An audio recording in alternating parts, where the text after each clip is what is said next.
দুপুরের মধ্যে দেশের 10টি জেলার উপর দিয়ে ঝড় বয়ে যেতে পারে বলে জানিয়েছে আবহাওয়া অধিদপ্তর। একই সঙ্গে বজ্রসহ বৃষ্টিপাতের আশঙ্কা রয়েছে বলে জানানো হয়েছে। শনিবার ভোরে 5টা থেকে দুপুর 1টা পর্যন্ত দেশের অভ্যন্তরীণ নদীবন্দরগুলোর জন্য জারি করা আবহাওয়ার পূর্বাভাসে এই তথ্য উঠে এসেছে।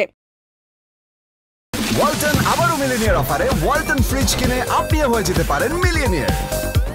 মিলিনিয়ার ছড়াছড়ি দেশ জুড়ে, এটা শুধু ওয়ালটেনই পারে।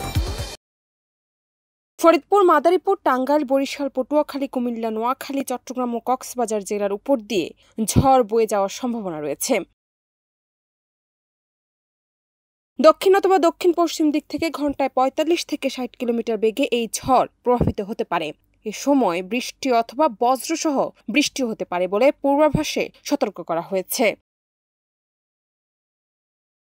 এই পরিস্থিতিতে উল্লিখিত 10টি জেলার অভ্যন্তরীণ নদীবন্দরগুলোকে 1 নম্বর সতর্ক সংকেত দেখাতে বলা হয়েছে।